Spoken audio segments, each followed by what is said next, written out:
जैसे कि आप सभी जानते हैं, सच की हमेशा जीत होती है और हमारी एक छोटी सी प्रयास आप तक बड़ी खबर पहुंचाती है। तो स्वागत करते हैं आप सभी का STS न्यूज़ चैनल पर। आगे बढ़ने से पहले आप इस वीडियो को लाइक और चैनल को सब्सक्राइब जरूर कर ले और साथ में बेल आइकन भी प्रेस कर ले। चलिए बढ़ते हैं खबरों की ओर। आप किस राज्य शहर से न्यूज़ को देख रहे हैं, कमेंट में जरूर लिखिए। रेल विभाग ने अपने कर्मचारियों के महंगाई भत्ते में एक साथ 14% की बढ़ोतरी की है। ये वे कर्मचारी हैं जो छठे वेतन आयोग के तहत सैलरी पा रहे हैं। इस हाइक से इनकी सैलरी में हजारों रुपये की बढ़ोतरी होगी, साथ ही 10 महीने का मोटा एरियर भी मिलेगा। रेलवे बोर्ड ने इसका आदेश जारी कर दिया है। रेलवे बोर्ड ने महंगाई भत्ते में 2 बार बढ़ोतरी की है। उसका कहना है कि जो कर्मचारी छठे वेतन के आयोग के तहत काम कर रहे हैं, उनके महंगाई भत्ते में 1 जुलाई 2021 और 1 जनवरी 2022 से बढ़ोतरी की गई है। खरीफ की बुआई का वक्त नजदीक आ चुका है। किसान खेतों में जुताई और निराई करने में व्यस्त है। इन सब के बीच हरियाणा सरकार ने किसानों को धान की सीधी बिजाई करने पर प्रति एकड़ 4000 रुपये की प्रोत्साहन राशि देने का फैसला किया है। इसके अलावा DCR मशीन पर भी 40,000 रुपये तक का अनुदान दिया जा रहा है। बता दें कि उत्तर भारत के कई राज्यों में भूजल स्तर चिंता का विषय बना हुआ है। इन्हीं सब स्थितियों को देखते हुए हरियाणा सरकार ने धान की सीधी बुआई करने पर 4000 रुपये प्रति एकड़ अनुदान देने का फैसला किया है। इच्छुक किसान मेरी फसल मेरा ब्यौरा पोर्टल पर 30 जून तक ऑनलाइन आवेदन कर इस योजना का लाभ ले सकते हैं। सुप्रीम कोर्ट ने गुरुवार को GST पर एक अहम फैसला देते हुए कहा है कि GST काउंसिल की सिफारिश मानना केंद्र और राज्य के लिए जरूरी नहीं। यानी GST काउंसिल जो भी सिफारिशें देता है उन्हें लागू करने के लिए केंद्र और राज्य सरकार बाध्य नहीं होंगे, बल्कि ये सिफारिशें सलाह या परामर्श के तौर पर देखी जानी चाहिए। आपको बता दें कि शीर्ष अदालत ने यह भी कहा है कि संसद और राज्य विधानसभाओं के पास GST पर कानून बनाने का समान अधिकार है। GST काउंसिल इस पर उन्हें उपयुक्त सलाह देने के लिए है। इंडोनेशिया सोमवार यानी 23 मई से पाम ऑयल एक्सपोर्ट से बैन हटाने जा रही है। देश के राष्ट्रपति जोको विडोडो ने गुरुवार को इसका ऐलान किया है। इंडोनेशिया दुनिया का सबसे बड़ा पाम ऑयल उत्पादक और निर्यातक देश है और उसने अपने देश में ही इसकी किल्लत के चलते निर्यात पर 28 अप्रैल को बैन लगा दिया था। राष्ट्रपति विडोडो ने कहा था कि मैं खुद इसकी निगरानी करूंगा ताकि देश के खाद्य तेल की आपूर्ति पर्याप्त रहे और कीमत भी कम रहे। इंडोनेशिया की सरकार के इस फैसले के बाद अब भारत में खाने के तेल की कीमतें में नरमी आ सकती है। कांग्रेस को अब पंजाब में बड़ा झटका लगा है। पंजाब कांग्रेस के दिग्गज हिंदू नेता सुनील जाखड़ भाजपा में शामिल हो गए। दिल्ली में पार्टी अध्यक्ष JP नड्डा ने उन्हें पार्टी की प्राथमिकता सदस्यता दिलाई। जाखड़ ने कुछ दिन पहले ही अनुशासनहीनता को नोटिस मिलने पर कांग्रेस छोड़ दी थी। इससे पहले गुजरात से कांग्रेस नेता हार्दिक पटेल भी कांग्रेस छोड़ चुके हैं। जाखड़ का परिवार करीब 50 साल कांग्रेस में रहा। इस वक्त उनकी तीसरी पीढ़ी से भतीजे संदीप जाखड़ कांग्रेस के विधायक बने हैं। कोरोना वायरस के वेरिएंट ओमिक्रॉन को लेकर एक चौंकाने वाली स्टडी सामने आई है। कोरोना वैक्सीन न लगवाने वाले ओमिक्रॉन वेरिएंट से संक्रमितों में दूसरी वेरिएंट से संक्रमित लोगों की तुलना में ज्यादा इम्यूनिटी पाई गई है।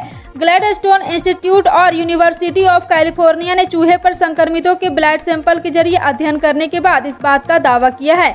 और आपको बता दें कि अमेरिका में किए गए इस अध्ययन में शोधकर्ताओं ने पाया कि ओमिक्रॉन वेरिएंट एक कमजोर इम्यूनिटी बनाता है। हरियाणा में कांग्रेस के नेता कुलदीप बिश्नोई ने CM मनोहर लाल खट्टर से मुलाकात की है। इसके बाद से कई तरह के कयास लगाए जा रहे हैं। दरअसल पंजाब में सुनील जाखड़ जैसे वरिष्ठ नेता का बीजेपी में जाना और उसके बाद गुजरात में हार्दिक पटेल के इस्तीफे के बाद से बिश्नोई की खट्टर से हुई मुलाकात के बाद से चर्चा का बाजार गर्म है। इन अटकलों की वजह इसलिए भी है क्योंकि कुछ दिन पहले ही हरियाणा कांग्रेस में फेरबदल हुआ है, लेकिन इसमें कुलदीप बिश्नोई को कोई जगह नहीं मिली है। इसके बाद भी कुलदीप बिश्नोई नाराज चल रहे हैं। हालांकि CM खट्टर से हुई मुलाकात पर बिश्नोई ने कहा कि वो आदमपुर ग्राम पंचायत की बहाली को लेकर मुख्यमंत्री से मिले हैं। महाराष्ट्र में विधवा प्रथा अब बंद हो जाएगी। महिलाओं के जीवन स्तर को सुधारने के लिए कदम उठाया गया। महाराष्ट्र में विधवा की चूड़ी तोड़ने, सिंदूर पोंछने और मंगलसूत्र निकालने की प्रथा को खत्म करने का निर्णय लिया गया है। इसे लेकर सरकार ने सर्कुलर जारी कर दिया। दरअसल कोल्हापुर जिले के मेहरबाड़ ग्राम पंचायत के विधवा प्रथा को रोकने का निर्णय महाराष्ट्र सरकार ने पूरे राज्य में लागू करने का फैसला किया है। हेरवाड़ ग्राम पंचायत के विचार के अनुसार काम करने के लिए एक सरकारी परिपत्र जारी किया गया। अब सभी ग्राम पंचायत इसे लागू करेंगे।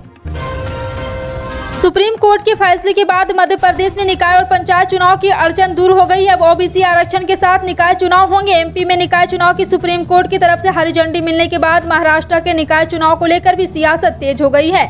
दरअसल इन दिनों ही राज्यों में मामला OBC आरक्षण के चलते फंसा हुआ था।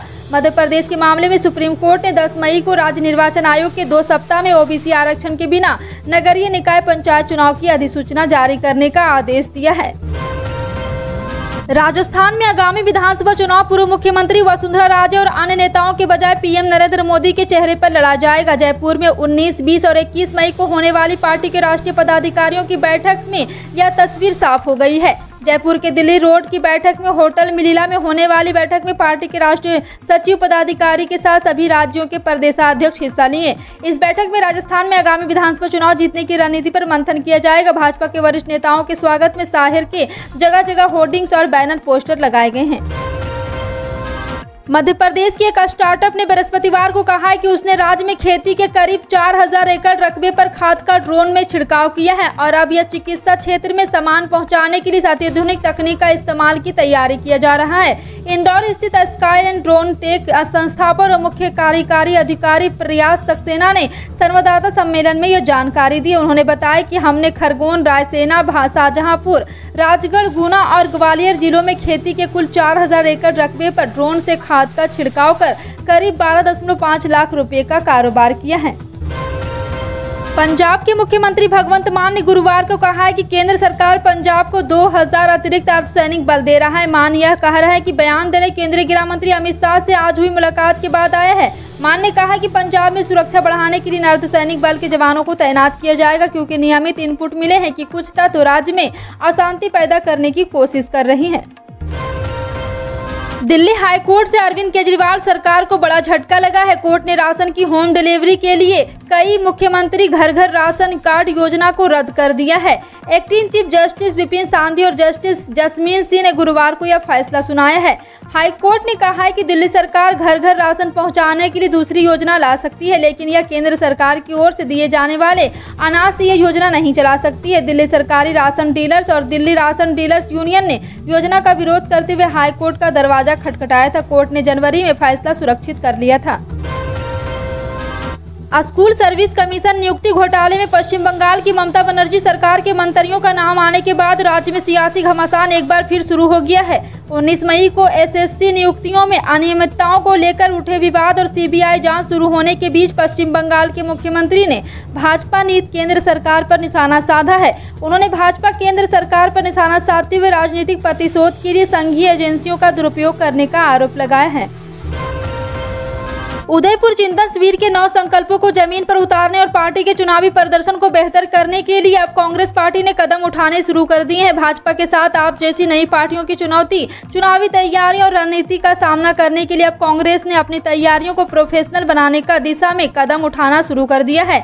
इस क्रम में कांग्रेस देश भर में करीब 6500 पूर्णकालिक कार्यकर्ताओं को नियुक्त करेगी और प्रत्येक लोकसभा क्षेत्र में एआईसीसी व प्रत्येक विधानसभा क्षेत्र में पीसीसी एक पूर्णकालिक कार्यकर्ता नियुक्त करके देश की जनता की नब्ज टटोलने की कोशिश करेगी।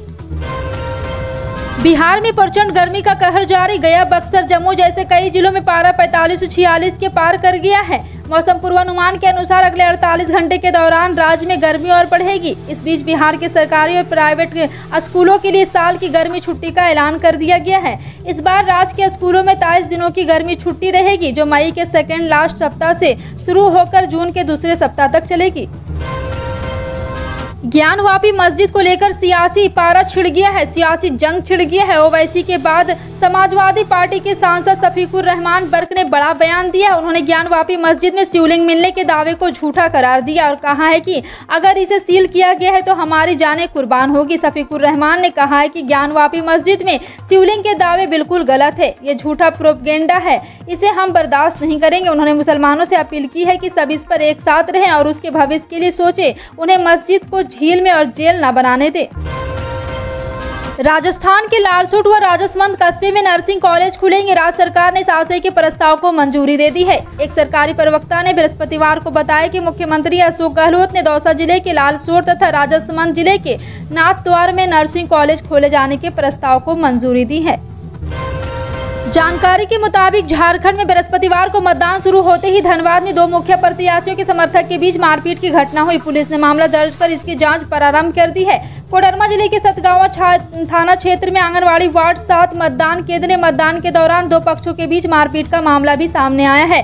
उल्लेखनीय है कि बृहस्पतिवार को झारखंड पंचायत चुनाव के दूसरे चरण का मतदान संपन्न हुआ, जिसमें 16 जिलों के 50 प्रखंडों की 872 ग्राम पंचायतों में मतदाताओं ने अपने मताधिकार का उपयोग किया। फिलहाल आपका इन सभी खबरों पर क्या कहना है, कमेंट सेक्शन में टाइप करके जरूर बताएं। पल पल की अपडेट जानने के लिए जुड़े रहें आप अपने NTS न्यूज चैनल से। मिलते हैं अगली बड़ी खबर में, तब तक के लिए जय हिंद।